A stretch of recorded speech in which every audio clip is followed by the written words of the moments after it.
Friends of the media, let's have a photo call. The two secretaries will hold up the budget for the photo call.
Thank you. This is a press conference on the 2023-24 budget. We have with us Mr. Kevin Young, Secretary for Culture and Sports and Tourism, and Ms. Alice Mack, Secretary for Home and Youth Affairs. So welcome to the press conference. The two secretaries will deliver opening remarks, and then the floor will be open for questions and answers. We start with Ms. Alice Mack. Good afternoon. Now I will briefly explain the policy measures under the latest budget in relation to the Home and Youth Affairs Bureau. Over the past year, with the concerted efforts of different sectors in society and also the general public, we are returning to normalcy. All inbound traveling quarantine measures have been lifted, and also travel has fully resumed with the mainland and the world. The atmosphere in society has become very vibrant. The HKSAR government is going to launch the Happy Hong Kong campaign, which focuses on gourmet experiences, fun amusements, and exciting ambience. This will provide members of the public with more diverse choices of fun and interesting activities in Hong Kong and help stimulate consumption and boost our economy. The campaign comprises 3 parts. This includes a gourmet marketplace, which is a large-scale food fairs organized in various districts for local members of the public and visitors to enjoy gourmet from the world. We will be the one to organize the activity, and we will announce the details later. And also the Hong Kong Tourism Bureau will organize a large-scale sea land carnival in summer with Victoria Harbour as the stage. Various performing groups from the world will perform a wide range of dancing, music, and street performances. And also there will be a brand new lighting show to offer a new experience to the public and visitors to enjoy the spectacular view of the harbour. And also, the West Kowloon Cultural District Authority, the Hong Kong Disneyland, Ocean Park Hong Kong, the Hong Kong Cyberport Management Company Limited, and the Hong Kong Science and Technology Parks Corporation will support the Happy Hong Kong campaign and hold themed fairs, carnivals, and other activities this year. Besides the Happy Hong Kong campaign, this term of the government highly values the contribution made by women to society, and also we attach a lot of importance to the work to support women. This budget has earmarked $100 million to strengthen support for development of women. New funding will be injected into the Women Empowerment Fund. That is from year 2023-24 onwards. The annual funding for the fund will be increased from $10 million to $20 million. The additional funding is a timely response to the aspiration of women's bodies and organizations, which hope that the government can further strengthen the work in relation to the fund. The enriched fund will benefit more women, which will offer more diversified activities and targets the development need of contemporary women. Besides women, we also attach a lot of importance to youth development. Last December, we have published the first Youth Development Blueprint, which is a comprehensive roadmap for the government's philosophy and direction in terms of youth development work. It lays down a definitive tone on our youth work in the future. For the first phase, we will launch over 160 specific measures and activities to support youth development. This will provide a clear direction and foundation for our future work to support youth. We will implement these measures gradually and offer a favorable environment for young people to remain hopeful towards the future development and also keep on striving and make use of their strength to contribute to Hong Kong, the country, and the world. That's all for me. Thank you. Thank you, Secretary Mack. Secretary Yeung will now have the floor. Friends of the media, let me say a few words on the major initiatives in the budget on culture, sports, and tourism. On arts and culture, to promote the development of arts and culture in Hong Kong, the government will seize upon Hong Kong's unique advantages of where Chinese and Western cultures meet and the wealth of our cultural resources to develop Hong Kong into an East meets West center for international cultural exchange. We have the following work directions. We develop world-class cultural facilities and pluralistic cultural environment. We enhance cultural exchange and cooperation with the mainland and strengthen our connections with overseas arts and culture organizations. We leverage technology and we nurture talents. In particular, we attach importance to cultural cooperation and exchange with other cities in the Greater Bay Area. $20 million will be set aside in the 2023-24 budget for Hong Kong to host the Greater Bay Area Culture and Arts Festival in 2024, offering high-quality cultural and performing arts programs from the area to further promote the exchange and integration of arts and culture in the region. It is expected that 5,000 Hong Kong and mainland artists, as well as other practitioners in the sector, will participate in the festival, attracting an anticipated audience of 140,000. The government will also set aside $135 million in the coming 5 years to support performing arts groups and artists in Hong Kong in taking part in performances and productions in the Greater Bay Area, including further promoting collaboration with performance venues and the theatres. It is anticipated that each year 1,000 Hong Kong artists will participate in the activities with an audience of 40,000 from the Greater Bay Area. The above will help promote arts and culture of Hong Kong to the Greater Bay Area to enhance cultural exchanges.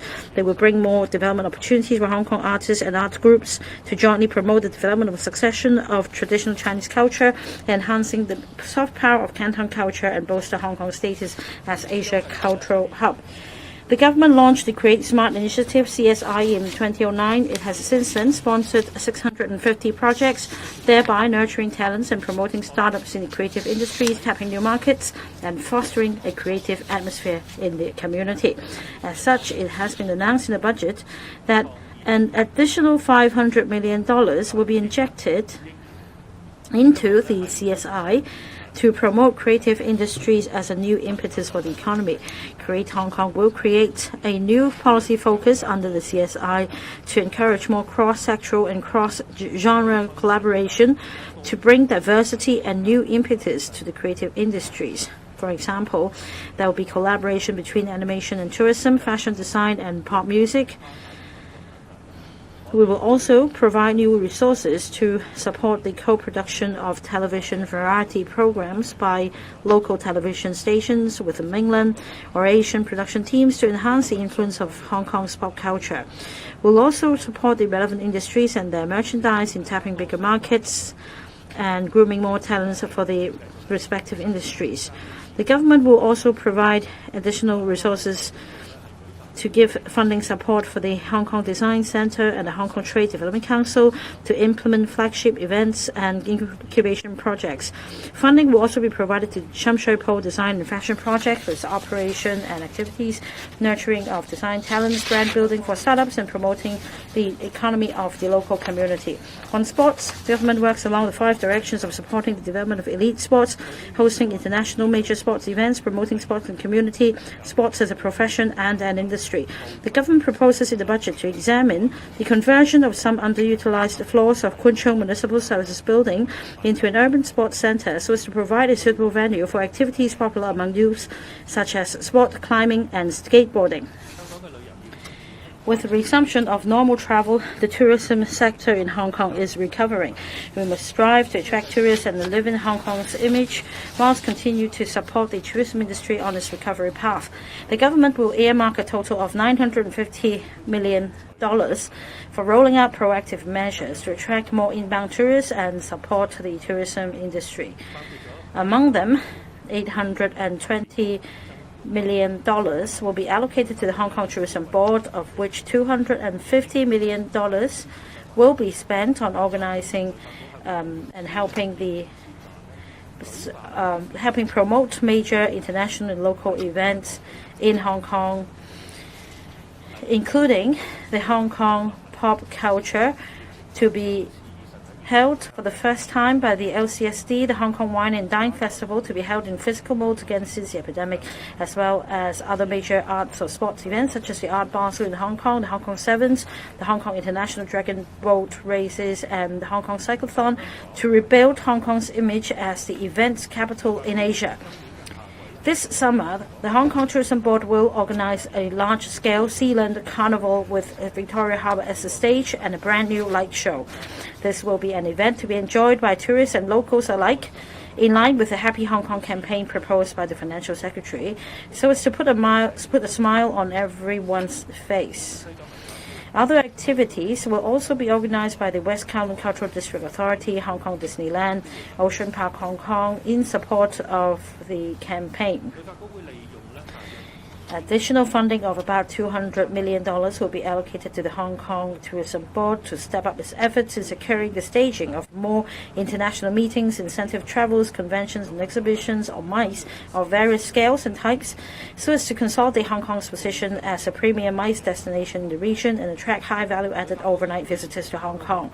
Hong Kong Tourism Board will spend about $200 million to extend the Hello Hong Kong global promotional campaign to welcome visitors to come back.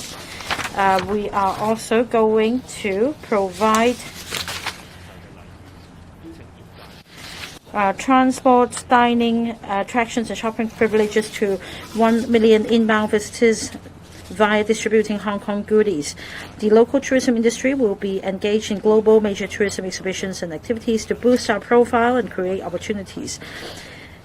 The board will also provide great incentive to attract the visits of international cruises to facilitate the revival of the cruise industry and bolster Hong Kong's status as a major cruise port in the region. The government will also earmark $100 million to attract more inbound visitors and more mega events to take place in Hong Kong, which will help promote Hong Kong to the tourists around the world. On supporting the tourism industry, the government will extend the travel agents' incentive scheme, which is due to expire by the end of March 2023 for 3 months using existing resources. 500 new quotas will be given to each travel agent with $100 of incentive across the board to assist the revival of the industry. We'll also inject $30 million to the Information Technology Department Matching Fund scheme for travel agents to enhance the capacity of travel agents through the use of information technology. Funding aside, in order to facilitate the tourism sector's speedy recovery, the government will introduce a new scheme on the basis of the SME Financing Guarantee Scheme, SFGS, called the 100 Loan Guarantee Scheme for travel agents, for about 1,600 licensed travel agents. A maximum period of 10 years of loan guarantee will be provided, and the maximum loan amount will range from $1 to $5 million depending on the number of employees. The same 100 loan guarantee scheme will also be launched for local coach operators with tour service endorsement. Each coach will be eligible for a maximum loan of $100,000. About 3,000 eligible coaches will benefit from the scheme. The Hong Kong Mortgage Corporation Limited will strive to roll out the schemes in April. And that concludes my introduction. And I will welcome questions from you. Thank you, Mr. Kevin Yeung. Now it is the time to take questions. Please tell us the name of your media outlets and also limit your questions to 2. And the scope should be the contents of the budget. The gentleman in the back. Good afternoon. I'm from RTHK. 2 questions for the 2 secretaries. Now, the gourmet marketplace. Ms. Alice Mack said that the details will be announced later, but can you tell us first, give us some hints? How many districts will see this food fair? Is it a regular food fair every Saturday, Sunday, or will it just be or will it be conducted in a flash mob style? And what will be the threshold for application, and how much will the administrative cost be? Our second question is for Mr. Kevin Yeung about the Sealand Carnival. Again, how many times will it be hosted? Will it be a regular event, and what will the administrative cost be? Now, after the budget was announced, the travel industry was disappointed that there was not a revival fund for them, and it is very hard for them to hire people. So how can you help them? Ms. Alice Mack? Yes, as mentioned by the financial secretary at different platforms yesterday, we are going to launch this Happy Hong Kong campaign because over the past few years, the atmosphere was subdued because there was nowhere to go. The Happy Hong Kong campaign is proposed under the budget because we want to conduct thematic activities in different districts in Hong Kong for the public to enjoy themselves. Now, gourmet is one of our main attractions. So the concept of the food fair is that we want to present to visitors our local gourmet dishes and signature dishes from different places so that visitors and the general public can enjoy good food. So to answer your questions, we are going to host the food fair in various districts for multiple times, but it won't be a regular event. Over different weekends, we are going to conduct this fair in different districts. And also for interested businesses or food vendors, we are now reaching out to the interested parties. As I said, the food fair is supposed to be a collation of different gourmet from locally and also from overseas. Since there will be a lot of different types of food, we want to present a wide variety of choices to the public. So we are now studying on how we can reach out to as many vendors as possible. The Home and Youth Affairs Bureau will be the bureau for coordinating this event. So that will definitely be youth involvement. We want to make it an opportunity for young people to participate. So besides presenting gourmet dishes from everywhere in the world, we also want to encourage young people to try to run a business in the food fair. Now, in terms of the administrative cost, the entire funding cost for the Happy Hong Kong campaign will be $20 million. This was just announced by the FS yesterday. So we will take forward the campaign as soon as possible. Under the campaign, beside the gourmet marketplace, we also have the Sealand Carnival conducted by the Tourism Board. And like Mr. Kevin Yeung said, organizations including Cyberport Company, the WKCDA, and also Ocean Park will also support this campaign. We will communicate with all the supporting organizations. We will host a meeting with them to hammer out the details. By April, the first batch of electronic consumption vouchers will be dispersed. So it would be a good opportunity for the public to spend the consumption vouchers. Now, the idea is to put a smile on everyone's face in the post-epidemic time. We want people to go out and spend. To answer your second question about the carnival to be hosted by the Hong Kong Tourism Board, we are preparing for its launch. The Hong Kong Tourism Board has been organizing various activities all along with the focus of attracting inbound visitors to Hong Kong. So the Hong Kong Tourism Board is experienced in organizing major events. As mentioned in the budget, this carnival will use Victoria Harbour as the backdrop. There will be dancing and musical performances. As for details, the Hong Kong Tourism Board will make announcements once they are ironed out. As for administrative costs and the total cost, as in the past, the Hong Kong Tourism Board plans for major events using its internal resources. So I think they first need to finalize the details before disclosing these details to you.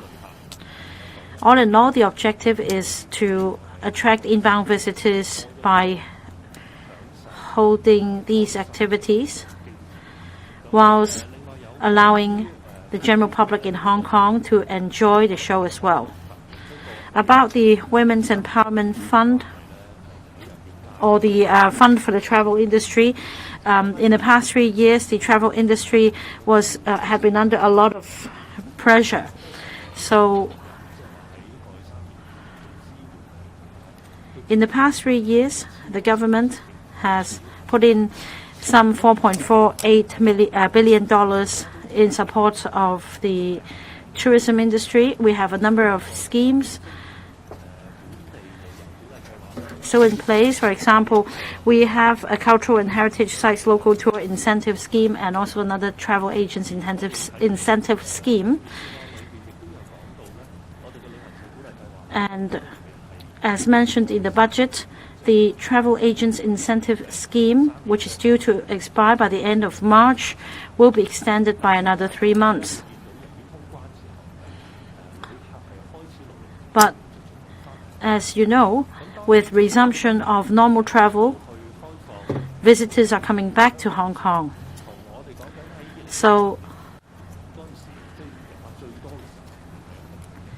despite this background, we're still a far cry from the passenger or the arrival figures at its peak in 2018. And in any event, we are coming back from the trough. We are seeing a rebound in terms of business figures and arrival figures. In this budget,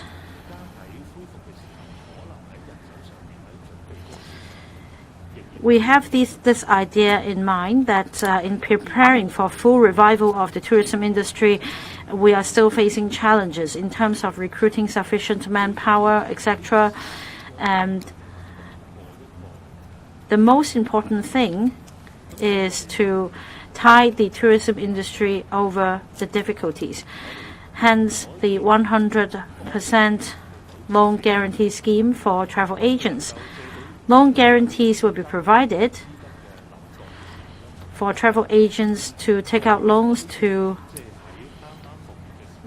tackle the cash flow problems and tide them over the difficulties in the run-in period.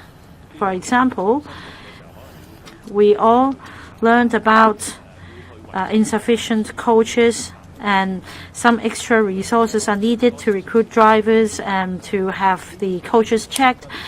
The travel agents also need to recruit more manpower. And we are providing a 10-year loan guarantee period under the 100% loan guarantee scheme for travel agents. And when businesses pick up for the industry in the coming 10 years, they should be able to repay the loan gradually. We believe that this will help the revival of the tourism industry and tide them over the difficulties. So all in all, these measures should be useful. And of course, as far as the budget is concerned, we need to strike a balance between the different needs in different sectors. As this budget again projects a deficit for the coming year, we need to be especially prudent in where the resources are allocated. However, we do believe the 100% loan guarantee scheme for the tourism industry will help the industry tackle certain problems in the initial stage of the recovery. Next question, this gentleman. Questions from HKU journalism. First, in youth development, you'll be investing in developing for the youth, like examining suitable venues for urban sports. May you explain more on how we will get the information about the interest of the youth in Hong Kong? We will set up a committee with teenagers involved to understand the demand from Hong Kong youth comprehensively. And if so, what will be the structure of the committee? Second, in arts, there is a plan to sell a Hong Kong performing arts market to build international cultural events. However, previously there were concerns over a censorship problem in IFVA, a media award hosted by Hong Kong Arts Centre.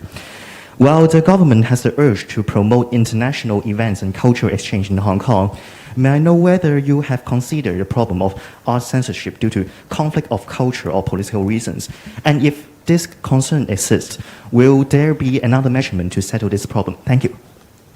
For the urban sports, I think we are, based on our understanding with the development in the sports sector, we know that there are a number of urban sports that has been starting to be included in the Olympic Games and also in some of the international competitions.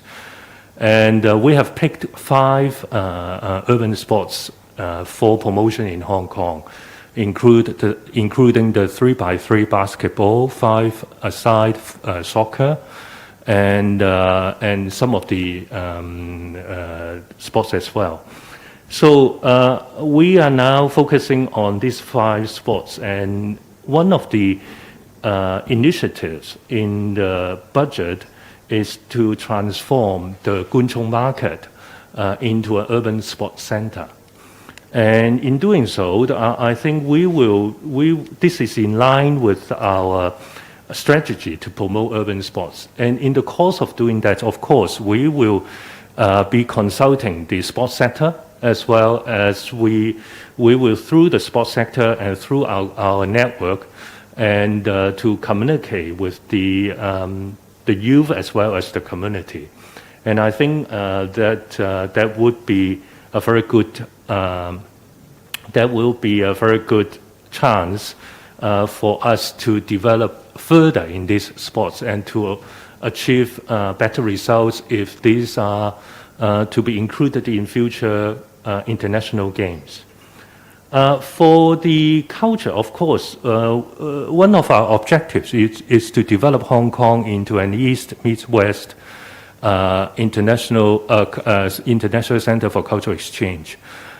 And in doing so, we promote exchange of cultures, including performing arts, including visual arts, and we organize many forums, discussions, exhibitions, and also arranging performances for groups or artists from international arena and also from the mainland to come to Hong Kong together with our local artists for cooperation, for exchanges, and for co-productions.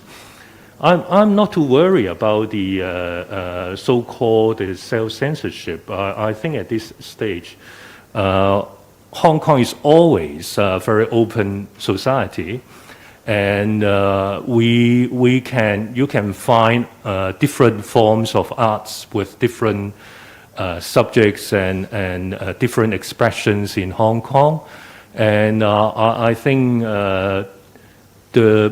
this will continue in Hong Kong, and I'm sure that people or artists will find that they could they could have their own expression in the Hong Kong cultural scene. But of course, in Hong Kong we have to abide by the law. So anything against Hong Kong law will not be allowed. 係，下一位。Next, please. The lady at the back. English questions for the Happy Hong Kong campaign. The first question is, how will you determine what is a successful Happy Hong Kong campaign? Is there a set KPI or goals the government hopes to hit in order to be considered successful, such as how many residents the campaign hopes to attract, or the profit made, or the number of events organized? The second question is that the campaign hopes to put a smile on people's faces as the city recovers from the pandemic, right? But how will we know that people are happy and smiling and life is back to normal under this campaign when Hong Kong is still one of the last places in the world with outdoor mask mandates? Thank you. Okay, as we all know that we have gone through three very difficult years in the past 3 years during the pandemic. That's why the Financial Secretary has decided to launch the Happy Hong Kong campaign to provide opportunities for the general public to share the happy and joy and moments after 3 years pandemic, especially after the relaxation of those anti-COVID measures. So it's about time for us to get together to try the various gourmet from overseas and the mainland and local gourmet. So talking about how do we evaluate how success the Happy Hong Kong campaign will be, we will, as I said, the Financial Secretary has just announced the campaign yesterday. And we are working full steam ahead, and we'll work with various stakeholders in organizing a successful Happy Hong Kong campaign. And through this campaign, we hope to provide the chance for our Hong Kong people to get together, to try gourmet, and to especially to feel the happy and joy in the society. So we are not going to set a specific KPI, say, happiness is something that you can measure, right? Happiness is something that you can feel. So we'll encourage our general public to participate in the campaign.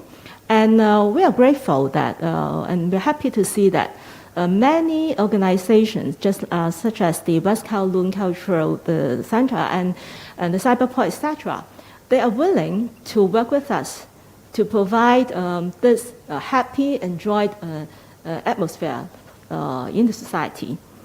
And for the mask-on policy, as you are aware, the Chief Executive has mentioned in various occasions that at a suitable time, this policy will be re-examined. And I'm sure that when Hong Kong people will work together to fight against the virus, and when the pandemic has gone, the policy will be introduced at a suitable time. And we trust that when Hong Kong people work together, this moment will come very soon. 係，下一位，前面呢位白色。Next question, please. The lady in the front. Hi, I'm from TVB. First question about details of the Happy Hong Kong campaign. with full resumption of cross-boundary travel and also with no quarantine measures, many people are traveling overseas. So how will it help the different sectors in Hong Kong specifically? And also is there a timetable for the campaign? And also under the budget, are there any money earmarked for the HYAB to take forward the reforming of district councils? If so, when will you announce the details? Concerning the benefits of the Happy Hong Kong campaign for the economy, after the budget was delivered, Mr. Tommy Zhang, who represents the catering sector, told me how his sector could help to contribute to the gourmet marketplace idea. So from the warm response, you can tell the Happy Hong Kong campaign will be beneficial for the sector, and also it will help to create an enjoyable and happy ambience in society for people to enjoy themselves. And it will also be beneficial for the development of different sectors. In terms of the review on district administration, we are undertaking the study and we will announce the details later. The last two questions, please. The lady in glasses. TMHK. So the first question is a follow-up on the food fair. How is it different from the previous food truck program, and have the authorities learned anything from the failure of the previous food truck pilot scheme and apply it to the food truck initiative, food fair initiative? And the second question would be about the revival fund. Why is a 100% guarantee loan scheme better than a direct fund, given that the tourism sector still have a long way to go to recover from its pandemic low? Thank you. There were many successful food fairs that have been organized in the past in Hong Kong, and we'll build on those experiences to develop our gourmet marketplace, to bring together overseas, the mainland and local gourmet at the food fairs. So I hope with this food fairs, the general public will have a chance to get together after 3 years pandemic. And for the particulars or the detailed procedures for as to how to apply for or what suppliers will be included, as I said, we are working full steam ahead in organizing the food fairs, and the details will be announced very soon. And on the second question, we are not sort of comparing the recovery fund with a loan scheme, which one is better or not. I think the objective is we know that the trade is facing or under some pressure during this pickup period. When the tourism started the industry started to pick up, and they may be pressures on their financial resources as well as employment. So when we look at the loan scheme, we find that it actually could provide the extra financial support that could that serve as a tie over during this interim period when the business started to pick up. If you really want to compare with the recovery fund, the main difference is one for the fund is the government giving out some money into the fund to support the trade, whereas for a loan scheme, the government is putting up a commitment to guarantee that the mortgage corporation will get the money back in case of default. So at the end of the day, it is just a comparison of how the government would like to spend the money on. As I explained, we are now running this year. We are having a deficit budget, and we are very tight in terms of spending money. So if we have a loan scheme that could also serve the purpose of helping the industry during this interim period, then it may be the most suitable one at this moment. That's why the decision is made like that. 係最後一條。Last question, please. The gentleman in white. Good afternoon. I'm from Epoch Times. Now, the Create Smart Hong Kong initiative has received a $500 million injection for local TV programs or TV stations to co-produce television variety programs with Asian production teams. So, and also, how did you set the amount, that is the $2.4 billion to be collected from the Hong Kong Jockey Club in terms of the football betting duty, and also about the gourmet marketplace? How can you learn from the failed gourmet truck program? Thank you. The objective of the Create Smart initiative is that we have 8 creative industries in Hong Kong, and the CSI aims at providing support to 7 of the industries.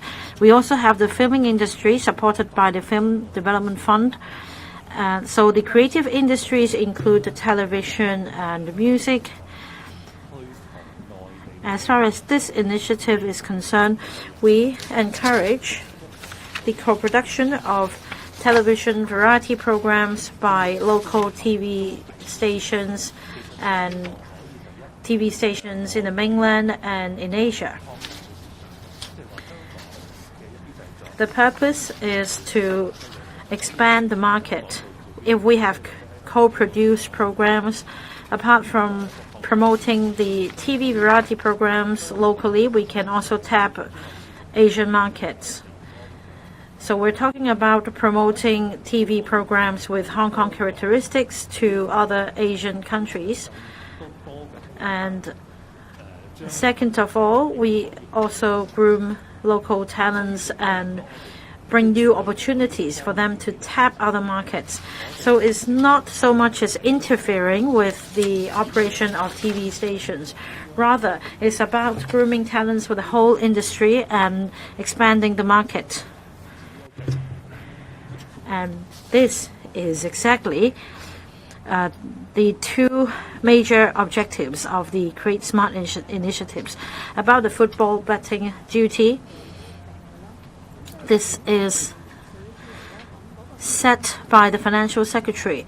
As for the $2.4 billion of duty to be levied, I think that the Financial Secretary will be able to answer your question. In terms of in percentage terms, we're standing at 50%, and if we are to increase the percentage to 60%, we're talking about $2.4 billion a year. As for the nitty-gritty of this, of the arithmetic, you may have noticed that for many years, the Hong Kong Jockey Club has been well established as the major charitable organization in Hong Kong, contributing to various charitable causes.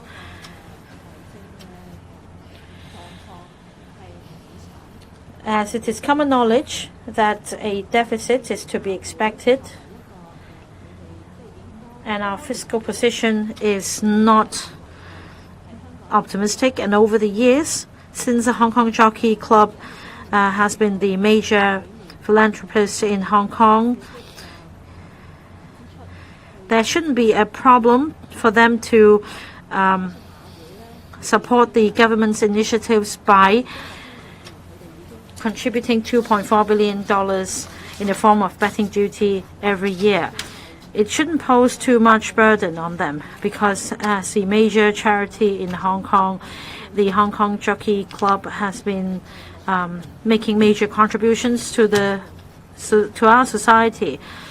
And I'm sure that the Hong Kong Jockey Club should be proud of its capability in making contributions to Hong Kong and to support our development over the years. As for the gourmet market, as I said a number of times,